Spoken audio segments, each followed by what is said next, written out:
Welcome to Massive Late Fee. And now your hosts, Mark and Carol. Well, hello everybody. Welcome back to Massive Late Fee. My name is Mark. With me as always is my wife, Carol. How you doing today, Carol? Hey, what's up? Not much. It's been a good week here. It is August 6th, 1999. We are 8 months into this 1999. That means we're only 4 months away from, the possible end of the world as we know it. It's the end of the world as Nostradamus knows it. Yeah, I guess. Are you worried about that? No. I'm not either. There is stuff on TV, though. Like, there was the Nostradamus prediction thing and everything. There was, I don't know if you guys saw it, but there was a little while back, there was I don't know if you want to call it a documentary or whatever, just like a little entertainment program talking about Nostradamus and his predictions and all the quatrains and shit like that. And it's like, oh, if you look at it this way, he is probably talking about Napoleon as one of the three antichrists. And then if you look at it this way, he says Hister, he's probably talking about Hitler. And then if you look at it this way, he says, like, around 2000, there's going to be a dude coming out of the Middle East, like war in the Middle East. And then there's going to be a guy that comes out of it from the Middle East, and he's going to charm everybody, and he's the serpent, he's the Antichrist or whatever, and that's the end of everything. And so, yeah.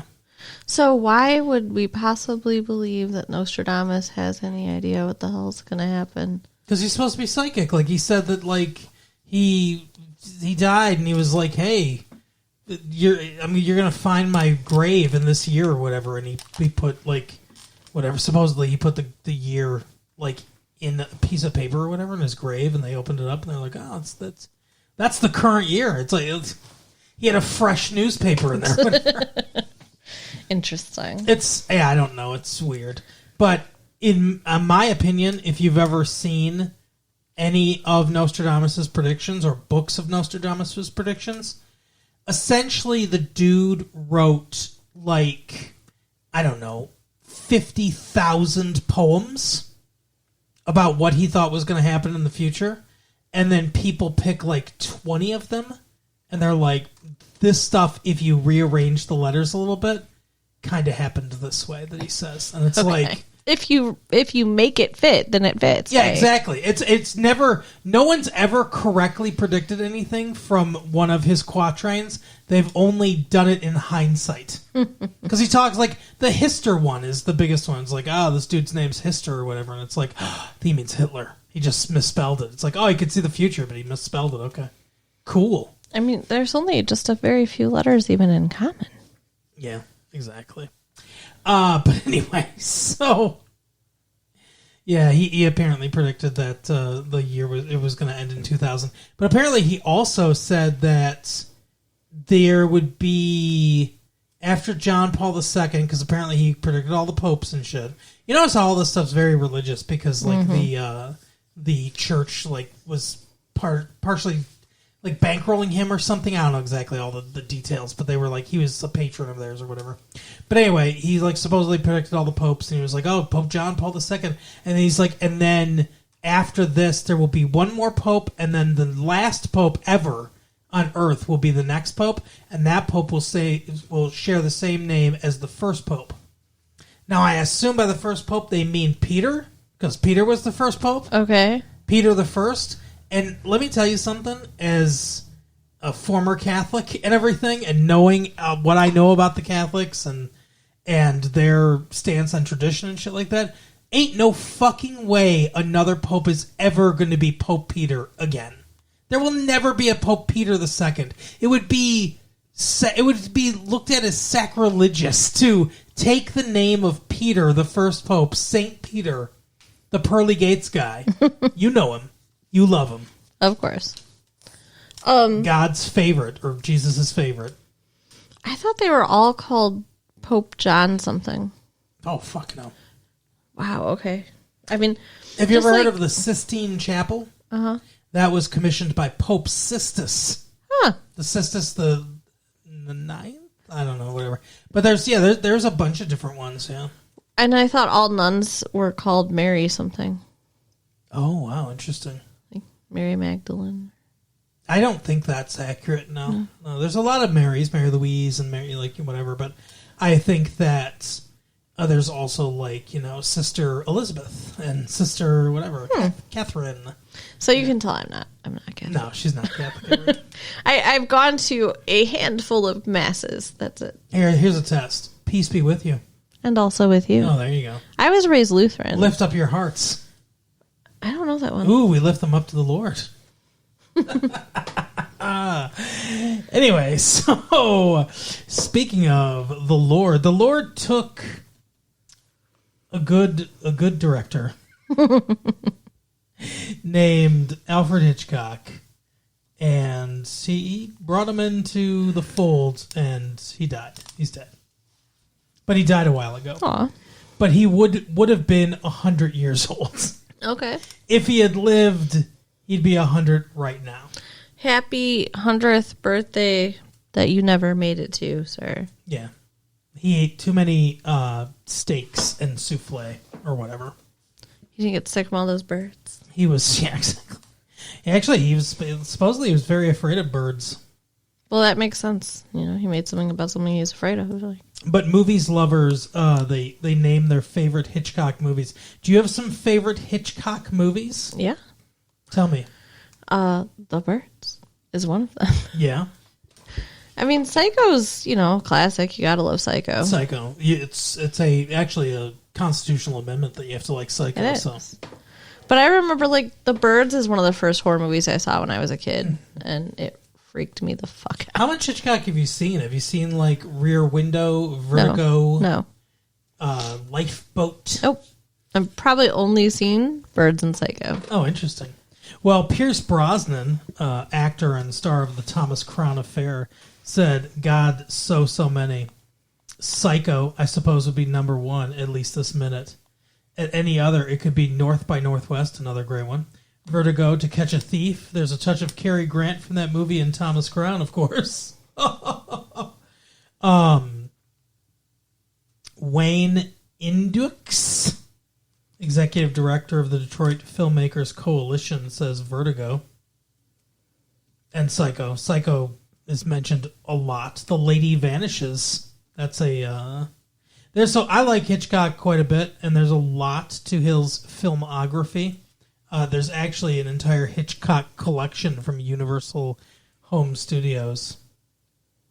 So check that out. Notorious is another good one. Suspicion. What's your favorite? My absolute favorite? That's so tough. I would probably say I like North by Northwest a lot, and I like Rear Window a lot, and I like Suspicion a lot. So those would probably be my top three. I think Psycho's very good. I think Psycho is an interestingly directed film, and I think it's all of his films are well directed, but I think a big portion of that movie is the performance by what's his name, Anthony Hopkins. Okay. I think Anthony Hopkins really carries that movie even more than the direction does. I think Lifeboat is maybe his best directorial effort. The Birds is very good too, but I think, the Suspicion is probably my favorite. Anyway, speaking of suspicion, I'm suspicious of Terry Lawson. By the way, I bring up Hitchcock because the movie we saw today, the director reminds me a little of Hitchcock. Really? Yeah, a little bit. There's a little Hitchcock in here, I think. We'll talk about it. We don't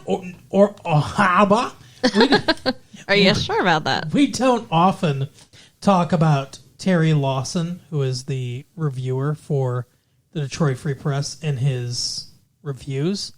But God, I had to read this list of things. So he goes from a 1 to 4 star rating. If something's 2 star, it's usually not good. 3 is like, that's like his ratings seem pretty broad. You have to be really bad to be a 1. But Deep Blue Sea, he gives a 1. Okay. Runaway Bride, he gives a 2. Twice Upon a Yesterday, he gives a 3. Now, here's some movies we've seen.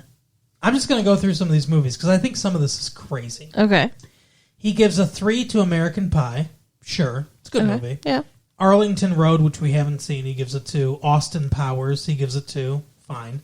Big 1. Daddy, he gives a 2. Also fine, because those are not good movies. The Blair Witch Project, he gives a 3.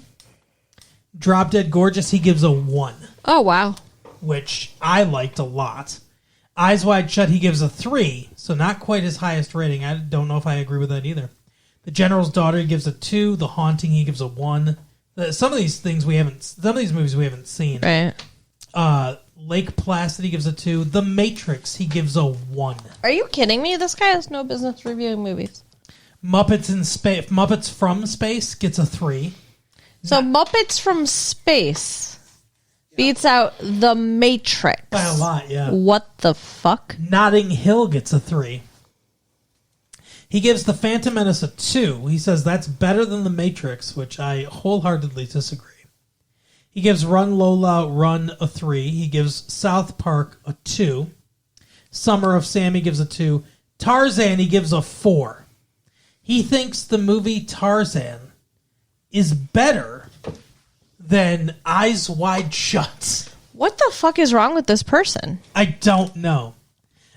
Tarzan's a fine movie, but Eyes Wide Shut is like a fucking... It's a work of art. Yeah. Whether you love it, hate it, or whatever, it's actual movie art form. The last movie ever to be directed by a legendary director. And yeah, I was flabbergasted when I read that. So I just had to share that with everyone. Yeah, that's crazy. Last thing we have to talk about is Sarah Michelle Gellar. Oh, what about Buffy? She rules WB's lucrative teen kingdom. Okay. Pasadena, California. Buffy is looking, well, very buff. Sarah Michelle Gellar, the primetime princess of the teen appeal WB network, the energetic star of Buffy the Vampire Slayer, isn't really a supernatural woman. She just plays one on TV. No shit. Yeah, thank you, Mike Duffy. But you'd never know that from the way WB executive Brad Terrell gushed about Gellar, who chattily held court with TV critics recently while filling everyone in on her life on the planet Buffy. Interesting. Sporting a California dream tan, chic diamond earrings and diamond pendant on her neck, a white blouse, Jesus Christ, and silvery gray skirt, she looked every inch the trendy young personification of channel surfing royalty. Sarah Michelle Gellar has been sort of like Johnny Depp for the WB, the way Johnny Depp was for Fox, said Terrell. What? In the early years of Fox, 21 Jump Street, he was the it dude. And she's the it girl. I think he wants to fuck her. Probably. I mean, that was a lot of description just about her clothes, and he's not like a dude that's into clothes. Supposedly, she's dating the one guy. Freddie Prinze. I didn't do that on purpose. Freddie Prinze Jr. Let's see. Joss Whedon's smart, engagingly droll exploration of high school life and adolescent angst put Gellar on the fast track to teen icon status. And then, of course, she's been in Cruel Intentions, I Know What You Did Last Summer. And there's other stuff. But it's pretty clear that Gellar, a self-effacing, down-to-earth diva who has been in show business since age 4, is the WB's preeminent teen queen. All right. Terrell calls her the kind of team player that any network would love. You know what they should do? They should bring back Battle of the Network Stars. From like the 80s, like The 70s and 80s, yes. TGIF days. No, before that, honey. It was before that? Oh, yeah. You don't remember Battle of the Network Stars? It was athletic competition between network stars. That sounds awful. Oh, it was great. Gabe Kaplan running a race against Lee Majors, who just smoked a cigarette. No thanks. Sounds boring. Anyway, so, Carol. Yes, dear. We talked about lots of things But now we're going to talk about the movie we watched. Very good movie. Do you have a sense of what we talked about? Maybe a third sense?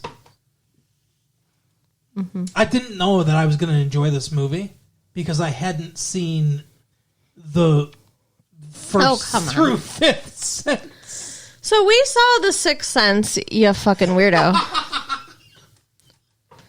And it was really, really, really good. It was very good. The director and writer of this movie, newcomer, M. Night Shyamalan. He's got something. This kid might be something. This kid might have a career here. I mean, This is a bold, ambitious swing. He had a surprise ending that, like, I don't think anybody saw coming. I didn't. And this movie was really scary to me. I don't know how you felt, but, like, I found it really scary. It was creepy. Yeah. I don't know that I would call it scary, but it was very creepy.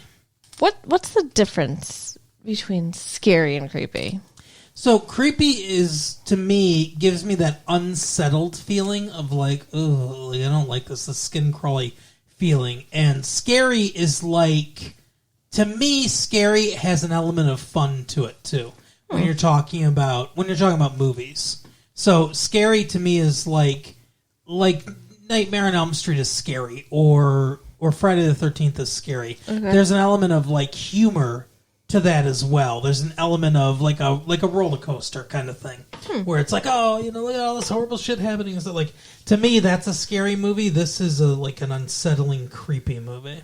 Yeah, see, to me, like, scary means it made me feel fear, which this movie did.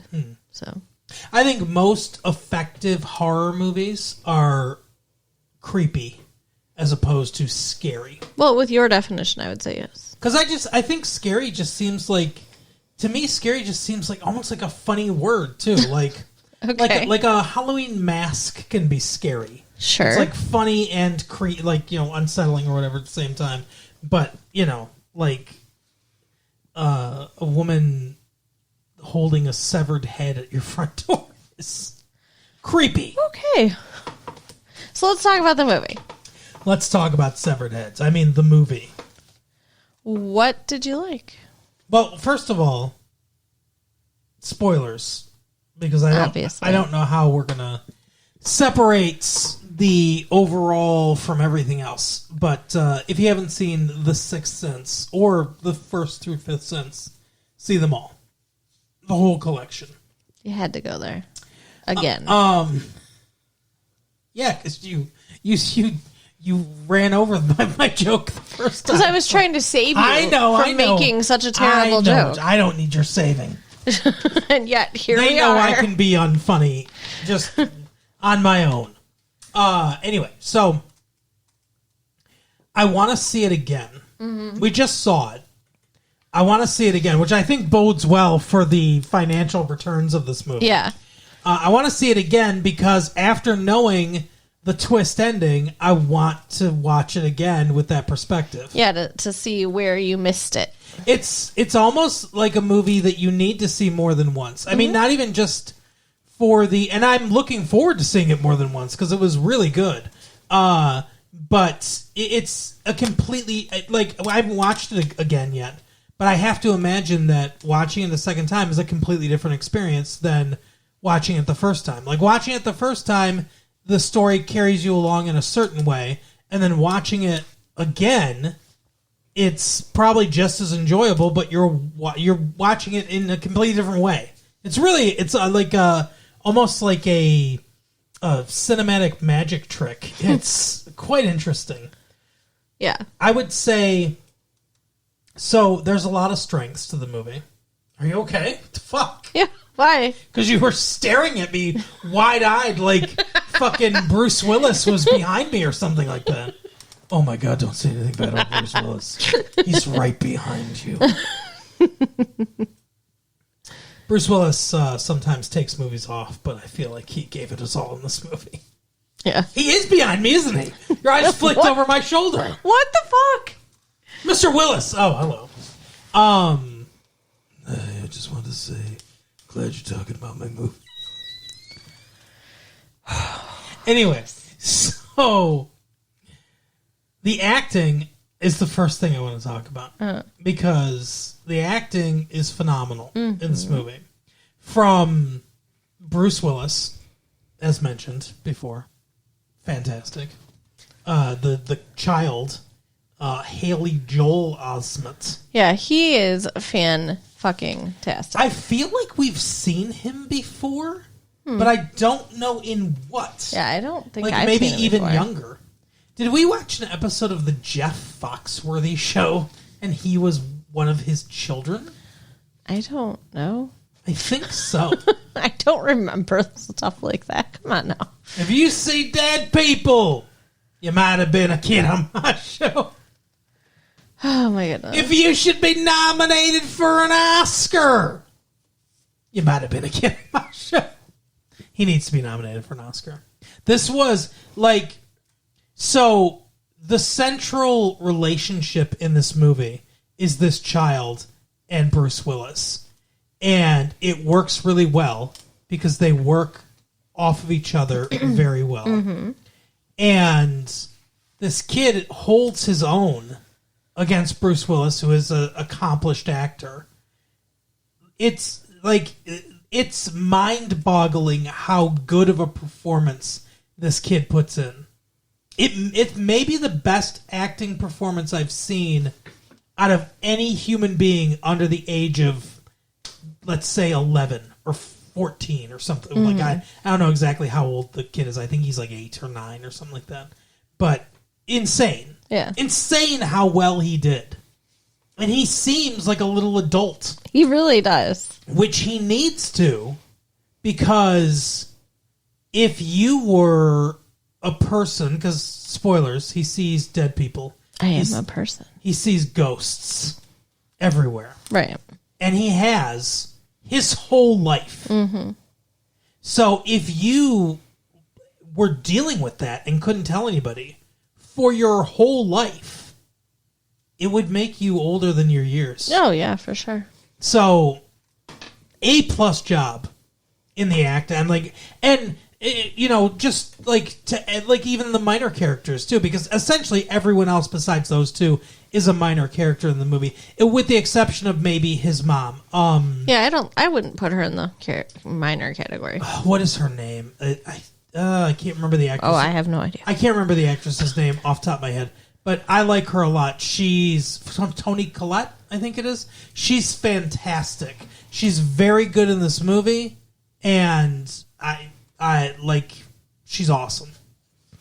His wife is excellent performance. Pretty prominent too. I mean, kind of. I'd say that the wife and the mother are almost about the same amount. She essentially acts against no one in the movie. Well, even though Bruce Willis is in scenes with her. Yeah. But obviously the director, Mr. Shyamalan, or is it Mr. Night Shyamalan? Is his middle name Night? I feel like it's a stage name that he just decided sounded cool. Don't you? What's the M stand for? It's probably something like Mike. Mike Night Shyamalan. See, I was going to go dirty, but I couldn't think of anything dirty that starts with M. Muff. Oh, God. But anyway, so I assume he told her, hey, you got to pretend like he's not there. Right. Like in every scene that you're in, like subtly do it, but like you don't see him. Because spoilers, everyone. Big time spoilers for this movie. This is your last warning. If you haven't seen the movie yet, go see it. Then finish this tape. He's dead. Yeah, Bruce Willis's character is a ghost, but you don't know that the whole time because he thinks he's the therapist to this little boy. Yeah. Well, I mean, technically, he kind of is. Well, he does help him. He's ghost therapizing him. It's so weird. Imagine from his perspective. The kid? Yeah. Like, all of a sudden, this ghost shows up and he's like, I want to talk to you about your problems. He's like, you're my problem. Right. What do you mean? That'd be like if a fucking, like, if someone broke into your house and had, like, your stereo and your TV and, like, all your jewelry under his arm and stuff and then walked up to you and was like, I want to talk to you about some financial problems you're about to have. It's like, yeah, I know. But yeah, like, so it's, I don't know, like, this movie's so simple. It, like, once you kind of break through, that's part of the brilliance of it, too. Once you kind of break through the twist and everything, the actual plot's pretty simple. This kid sees dead people. One of the ghosts is like, hey, maybe help them? Shrug. And he's like, okay, I will. And then he does, and he's like, I have a handle on this now. It's kind of weird, though. It's like, he theorizes that if you help them, then they'll go away. But, like, up until this point, does that mean that all these ghosts just keep fucking terrorizing him over and over and over because he's never helped them? And apparently I think so. And apparently they all come up to him. I mean, like, so the big thing he does, it's like, so this movie is mostly set up of its premise. It's a slow burn of, like, till we get to because it's like halfway through the movie before we get to what I'm sure is going to be an iconic line, I see dead people. But it's obvious before then. It's somewhat obvious, yes. I think it's obvious. I mean, like, towards the beginning of the movie, there's the scene where his mom, like, steps out of the room at breakfast time. Oh, yeah. And after closing all the cupboards and drawers. And then bang, bang, bang, and she walks in and all the cupboards and drawers are open again. And he's still sitting at the fucking table. Yeah. I mean, how else did that happen? No, I agree. It's something's going on, and we know something's going on.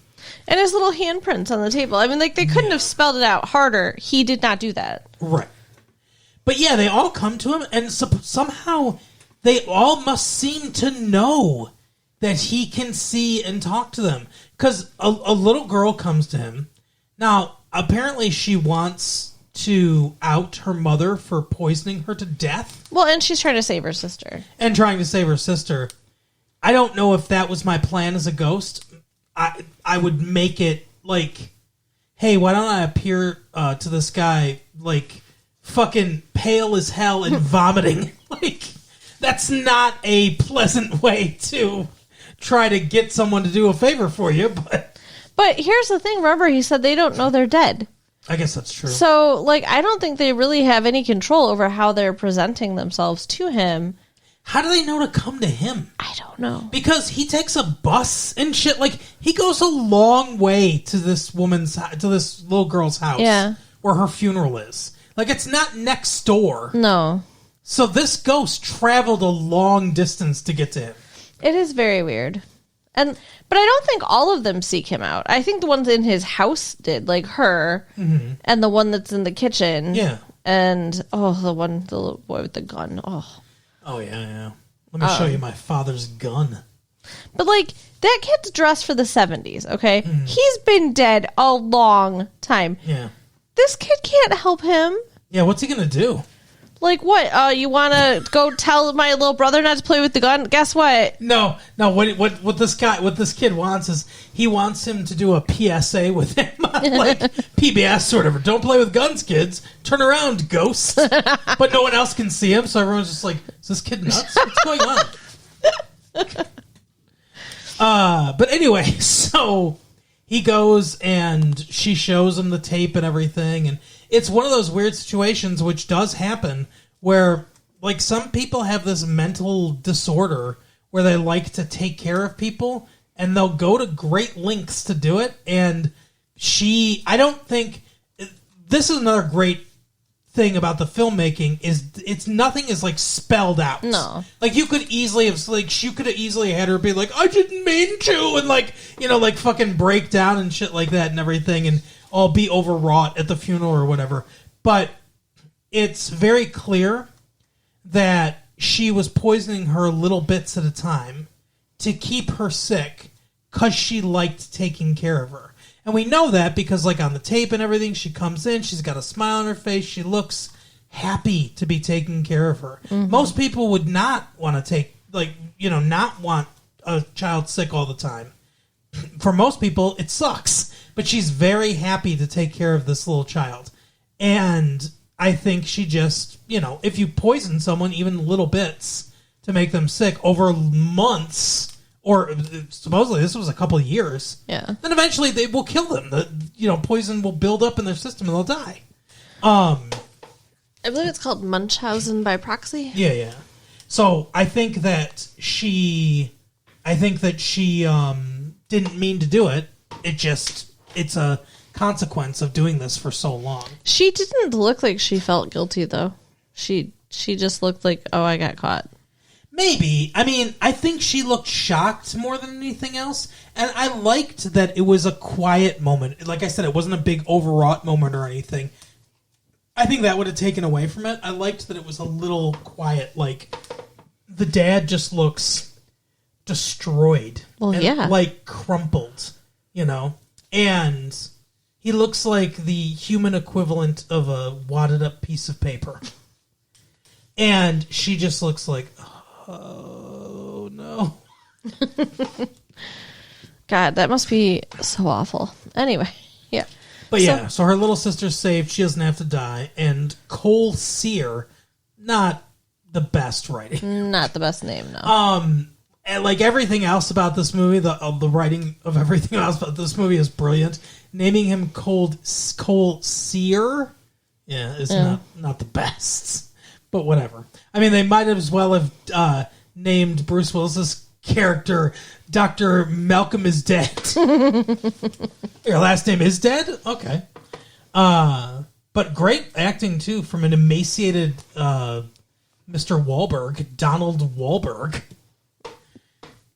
That's a Wahlberg, that dude? Yes, Donald Wahlberg. Really? Yeah, Marky Mark's brother.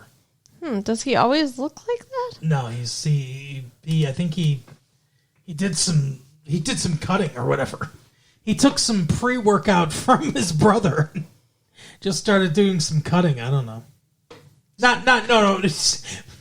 Carol's into psychological stuff, not razor cutting. I was like, I don't remember seeing cuts on him. What are you talking about? I mean, cut is in a bodybuilding sense, where he's cutting calories so that he can cut his weight. I see. That's what I'm talking about. Okay. But, oh my gosh. But anyway, so, yeah, craziness. So, yeah, go ahead. The little girl, like you mentioned, like he has this little tent full of like religious artifacts, I think, that are supposed to protect him. And somehow that's what he has, yeah. She undoes his tent and crawls inside and vomits in his tent. That's so mean. Like, I know she wasn't trying to be mean, it's but very mean of her. How awful. This poor kid, he has nowhere to be safe. And she ruins his one safe place. Mm. I feel much better now. He doesn't. No. But it's also ghost vomit, so it's like probably fine. Well, yeah, he doesn't have to clean it up. I'm sure he didn't have to clean it up. And then the writing, obviously, brilliant of this movie. The directing, also brilliant. The movie doesn't insist upon itself, I guess. What do you mean? So it doesn't, I don't ever see a camera move or like a push in or something like that where it seems like the thought process behind it is, look at this fucking badass move. Like, I've seen a Michael Bay movie here and there where it's like, let's fucking zoom in, or whatever. Like, look at this big sweep. And there's one in Bad Boys in particular where it's just like, it moves around and around and around. And it's like, oh, you have a Steadicam. Great, thanks. But it doesn't... It seems like it's there just to be cool, right? It's not like necessarily in service of the story. Sure. There's a lot of interesting directing ideas and interesting shots that are in service of the story and the mood and don't seem to be there just to make us be like, oh, this guy's a good director. Right. It's not showing off. Yeah. I see that. It's understated. I don't know if I'd go that far to say it's understated filmmaking, but it's it's lower key filmmaking. Okay. Understated would be something like Eraserhead or something like that, like one of John Lynch's first, or one of one of David Lynch's first movies, Okay. where the shots are like locked down and it's very minimalist filmmaking. I wouldn't go quite that far, but yes. What was your favorite part of the movie? What? I don't know. Like you seem to delight in when I'm talking to you and when I'm saying things to make faces at me. I have an They can't see you. expressive face. I know. That's part of what you love about me, remember? Yeah. Mm-hmm. Just keep reminding me. But you asked what my favorite scene is? Is that what Sure. you said? Yeah. What did you fucking say to I me? said, what are some things you liked about the movie? Oh. But yes, what's your favorite scene? You're so mean. What, mean? Because I'm asking you your opinion? No, because you're saying it What a in a bastard grumpy voice. No, because you're making faces at me while I'm talking about the movie. I'm not making faces at you. I'm making faces with you. Okay. My mistake. It is. That's your twist. Is that you're really on my side the whole time?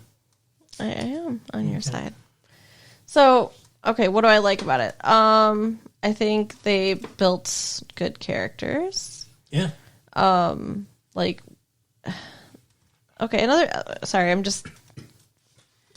They you. built this city on rock and roll too. I'm just thinking about, like, his dad is gone, not dead. At first I thought his dad was dead, but. No, yeah, divorced and he left. Which is similar to the guy that ended up killing the ghost, Mr. Wahlberg, or Oh, whatever. yeah. He wasn't a ghost at the time, but yes. Yeah.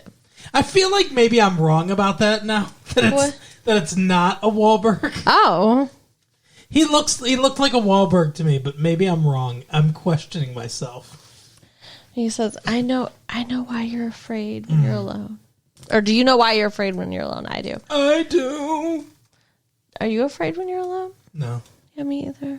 I used to be, though. I don't see ghosts either, though, so, like, I get his confusion. I guess I'd probably be afraid when I was alone, too, if ghosts were always accosting me. Right. But I guess, like, if they see them everywhere, then, like, they're probably seeing them and, like, other people are completely unaware, but they might see the effect they have on them and people don't know. And, I mean, it also means that this kid, who ends up killing his doctor for whatever reason, and then himself, it's like, why shoot the doctor? Like, that's kind of mean. Because he failed him. Sure, you say that like it's just logical. Well, no, but he explains himself. I know he presented his 6-point plan. I get it, but like it just, I don't know. It just seems kind of mean to me. It's It like, is mean. Murder is mean. That Just- is a very astute observation. just kill yourself. Like what the fuck? Right. But like, did you ever try in therapy being like, hey, guess what? I see people that are dead. Like he never says that. Right. And then later, when Dr. Malcolm, or whatever his name is, I think maybe I'm thinking of Dr. Ian Malcolm. Yeah, I think you are. What was Bruce Willis's character's name? She says it when, like, she's reading his, like, award, Dr. whatever, but Yeah. I don't remember. Dr. Richard Kimball. So that's from The Fugitive. Ah. So anyway, he listens to a tape of his old session with the dude. I have questions. Okay. What are your questions? Is that a ghost tape? Is he listening to a ghost tape? Is it just playing in his mind? Or, as a ghost, can he manipulate the tape recorder? Because ghosts can move things in this universe. Like the aforementioned woman that opens up all the drawers and shit. And then later, when this guy's trying to fuck his wife, he breaks a window at her little art studio or whatever so they don't kiss. By the way, if I die before you, that's going to be me. Aw. If a window breaks around you when you're about to kiss, like whoever, just know that's me Okay. stopping you. Cool.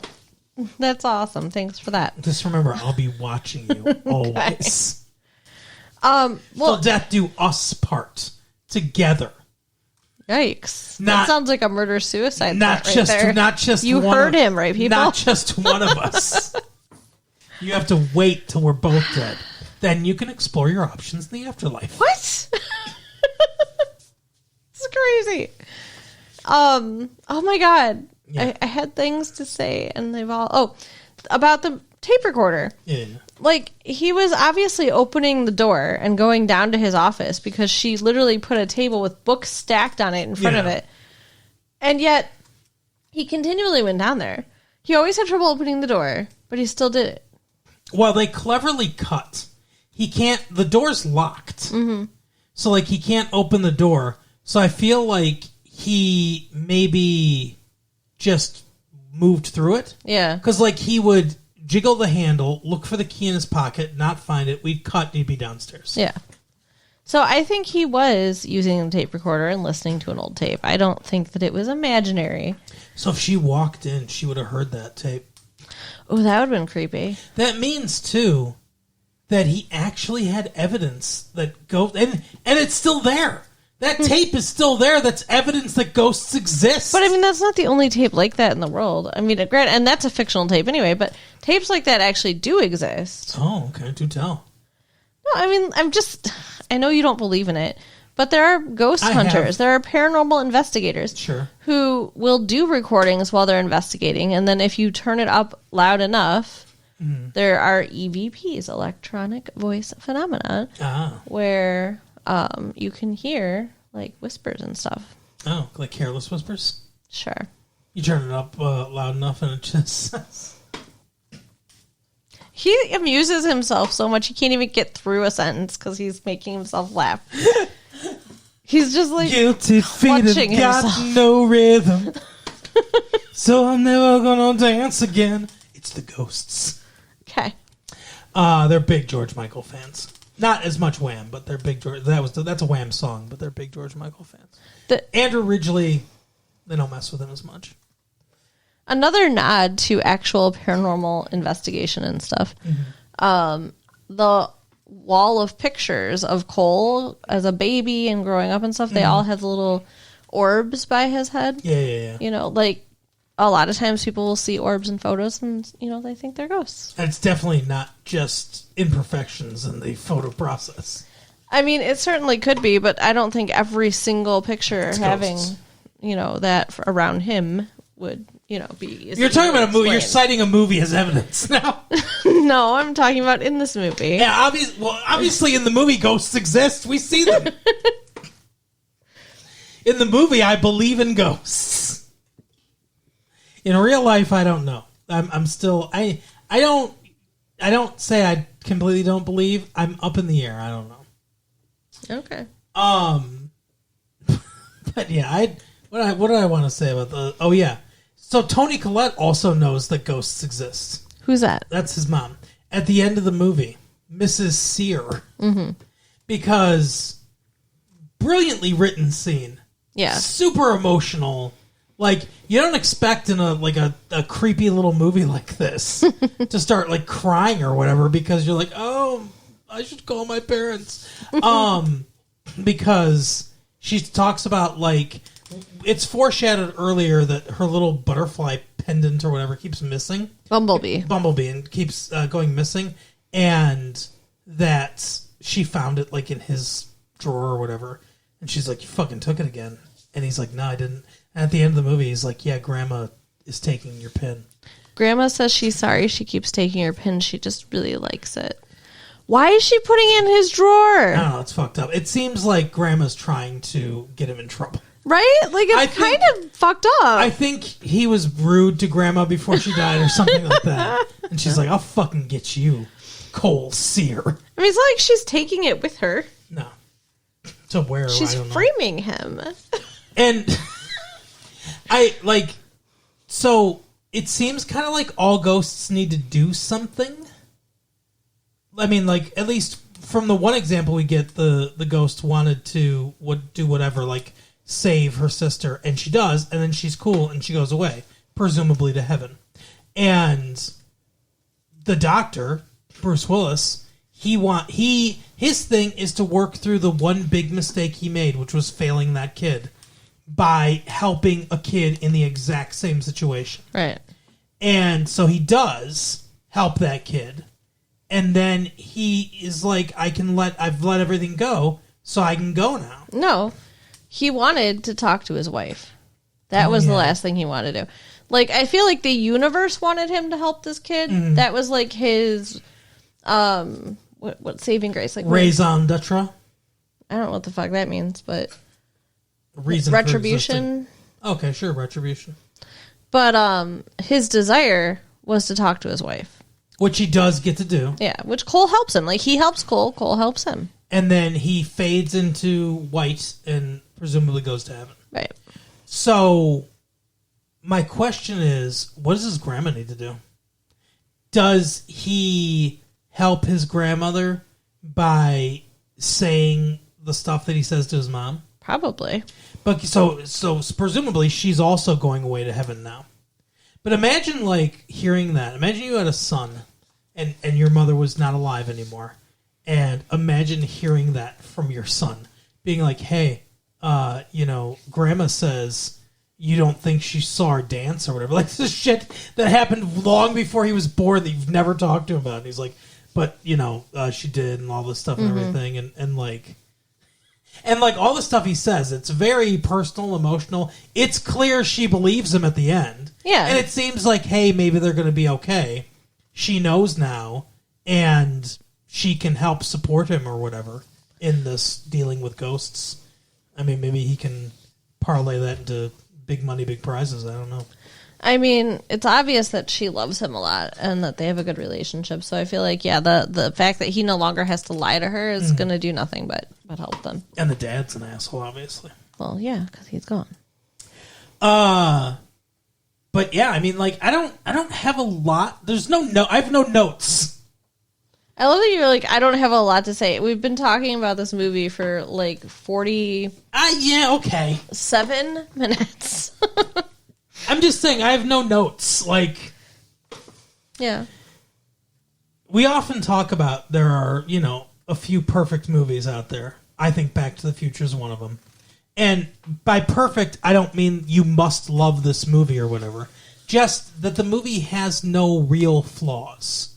There are no technical flaws in the movie. There are no gaping plot holes. There's no, it does most everything correctly, and there are no flaws to it. I think Ghostbusters is also another basically perfect movie where there's no flaws in it.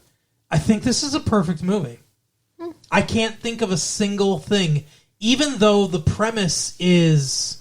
Like I said, with ghost tape recorders and stuff like that, like, even though I can have some questions, I don't feel like any of them are, like, any of the things that I don't know exactly what the answers are, I don't think are important. Yeah. Like, all these ghosts, how do they know they can go to this guy? It doesn't feel like it matters. The rest of the movie is so good, it's like...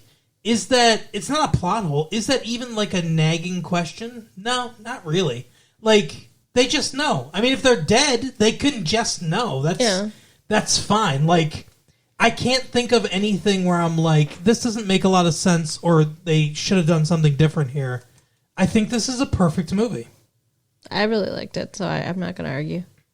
But that's all I have to say about it. Carol, that's the show. It is. Tell people where they can find their own ghosts. You can write us at latefee1994@AOL.com. Yes. Check out our website at www.retrolatefee.com and share the tapes with your friends. Oh, we'll see you next time. Bye. Bye.